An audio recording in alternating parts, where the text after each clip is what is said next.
ये जो लेक्चर है बेसिकली स्टाइलिस्टिक्स डिवाइसेस को हमने कंटिन्यू किया हुआ था। सो फर्स्ट ऑफ ऑल हमने स्टाइलिस्टिक्स डिवाइसेस जो पार्ट 1 है उसमें कुछ डिवाइसेस थी, या दूसरे लफ्ज में फिगरेटिव जो लैंग्वेजेस की कुछ डिवाइसेस थी उसको डिस्कस किया। अब हम इसी सिलसिले को आगे लेके चलते हैं और देखते हैं आज जो हमारा कंटेंट्स है या कह लें कि स्टाइलिस्टिक्स डिवाइसेस जो हैं हम वो कौन सी डिस्कस करने जा रहे हैं। तो फर्स्ट ऑफ ऑल हमारे पास एंटीथेसिस होगा। थोड़ा सा ब्रीफ ओवरव्यू लेते हैं। अच्छा, एंटीथेसिस बेसिकली कहते हैं कंट्रास्टिंग बिटवीन टू थिंग्स, या दो अपोजिट चीजों के दरमियान काइंड ऑफ रिलेशनशिप को देखते हैं।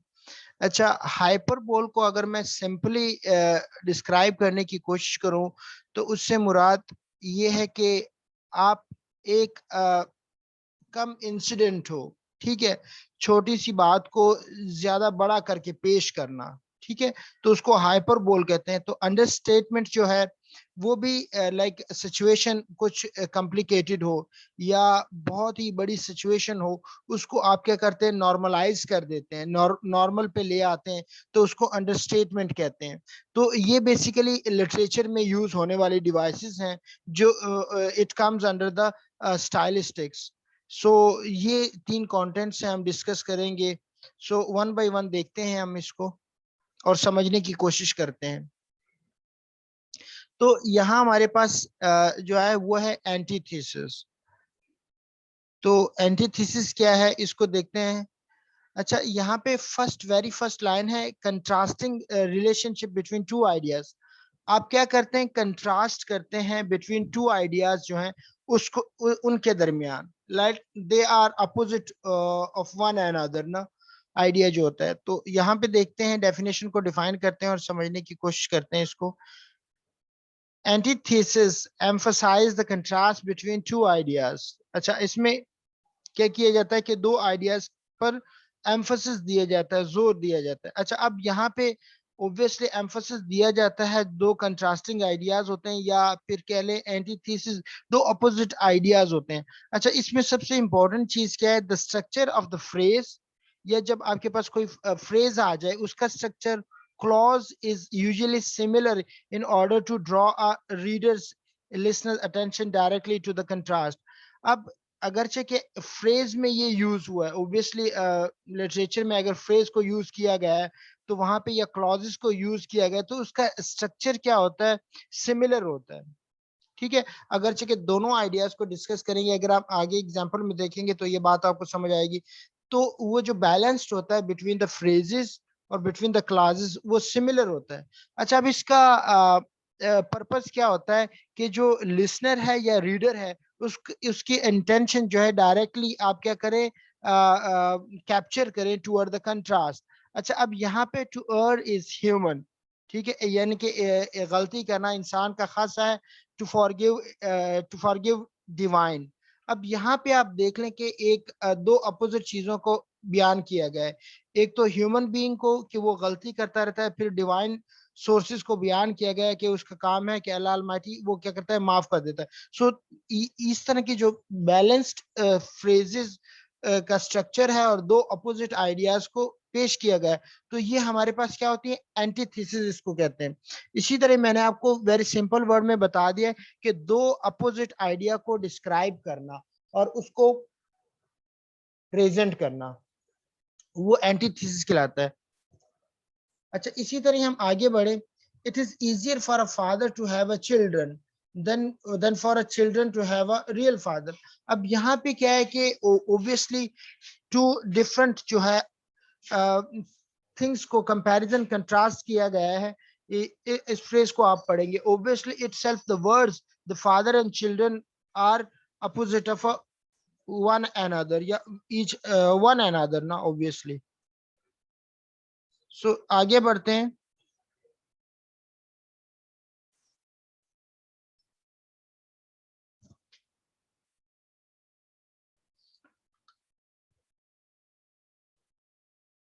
अब यहाँ पे हाइपरबोल आ गया। अच्छा, हाइपरबोल के साथ क्या है, अंडरस्टेटमेंट है, इसको आप लिंक कर सकते हैं ना, कि हाइपरबोल के साथ आप क्या है कि अंडरस्टेटमेंट को इजीली समझ सकते हैं, क्योंकि ये भी एक दूसरे के दो, ये जो कंसेप्ट है या कह लें कि स्टाइलिस्टिक डिवाइसेस है, ये अपोजिट है एक दूसरे के। अच्छा, अपोजिट किस तरह है, अब आइए इसको देखते हैं और समझने की कोशिश करते हैं। तो यहाँ पे हमारे पास क्या है कि यहाँ पे क्या होता है, डेलिब्रेट एग्जैजरेशन होता है।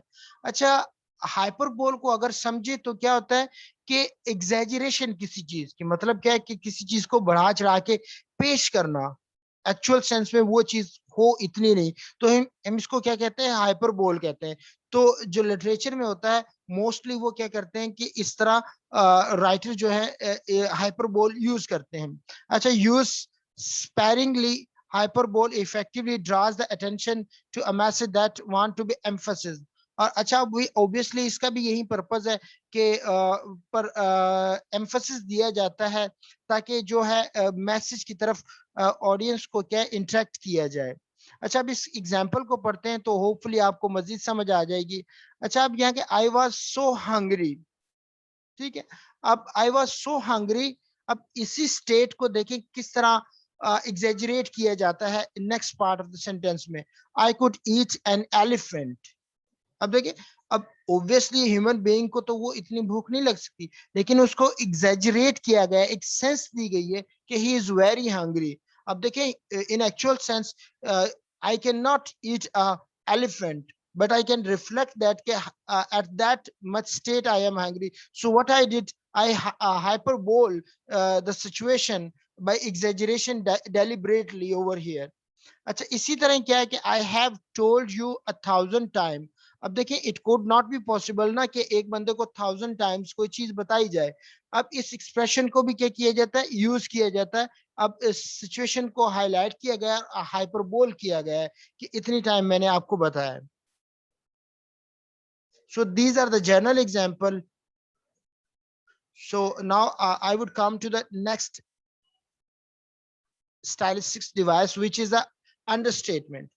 अच्छा, अब understatement से क्या मुराद है, weaken और a soften statement, कि ऐसी स्टेटमेंट देना जो कि सॉफ्ट हो। अब देखिए ना, कोई सिचुएशन जिस तरह हाइपरबोल में क्या किया था कि एक सिचुएशन, लिटरेचर में क्या किया जाता है कि कोई स्लाइटली सिचुएशन हो, ठीक है, अब क्या किया जाता है कि क्लाइमेक्स पे या स्टोरी को पीक पे पहुंचाने के लिए कुछ ऐसी सिचुएशंस आ जाती हैं, या फिर कह लें कि नॉर्मल सिचुएशन हो तो उसको क्या किया जाता है, ज्यादा बढ़ा बढ़ा चढ़ा के पेश किया जाता है, तो उस वक्त हाइपरबोल किया जाता है सिचुएशन को। इसी तरह ही कोई कह लें कि ऐसी सिचुएशन हो, हार्मफुल सिचुएशन हो और kind of a dangerous situation prevail हो रही हो, तो राइटर का मूड चेंज करने के लिए, रीडर का मूड चेंज करने के लिए, तो राइटर क्या करता है, वो अंडरस्टेटमेंट यूज करता है, ठीक है। अच्छा, अंडरस्टेटमेंट में अब ये भी होता है कि आप आयरॉनिकली क्या है कि एक चीज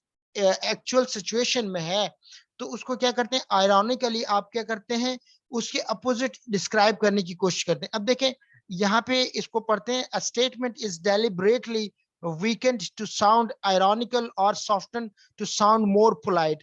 अब क्या किया जाता है कि एक जो स्टेटमेंट है उसको डेलिबरेटली, क्या क्या डेलिबरेट मतलब ये होता है कि विलिंगली, ठीक है, आप क्या करते हैं कि सिचुएशन को क्या करते हैं, सॉफ्टन वे में प्रेजेंट करते हैं, आयरॉनिकली वे में प्रेजेंट करते हैं, ताकि सिचुएशन क्या हो, कामनेस उसमें आ जाए। अच्छा, अब यहाँ पे देखें, I know a little about running a company, a successful business might modestly से। अब यहाँ पे क्या है कि उसने इट सेल्फ बिजनेसमैन ने क्या किया है कि एक तो आयरॉनिकली वे में किया है चीज, ऑब्वियसली वो सक्सेसफुल बिजनेसमैन है, और वो यहाँ पे वो स्टेटमेंट दे रहा है कि I know a little bit about that thing ना।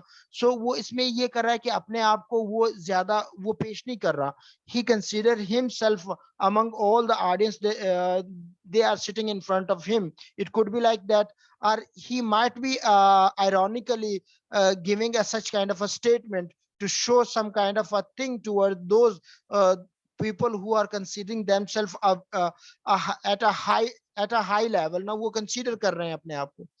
अच्छा, अब यहाँ पे आ जाता है कि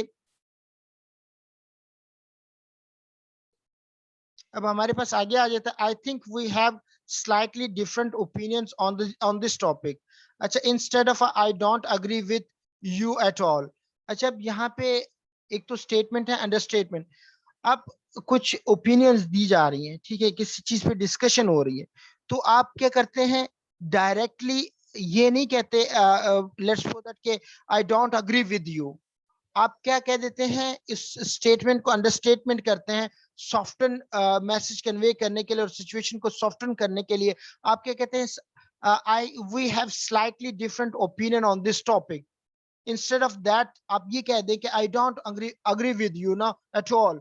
तो ये काइंड ऑफ क्या है, हार्श वर्ड्स है, ठीक है। जब आप ये यूज करते हैं कि we have slightly different opinions, that would be create some kind of a soften situation, और that could be a weaken statement. ये क्या होगी, वीकन स्टेटमेंट होगी या सॉफ्टन स्टेटमेंट आप इसको कहेंगे।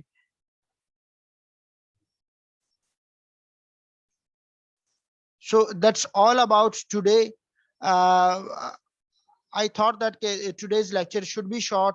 So in the next lecture, I would be discussing the further stylistics devices. So see you inshallah in the third part of the stylistics devices. Till then, Allah Hafiz.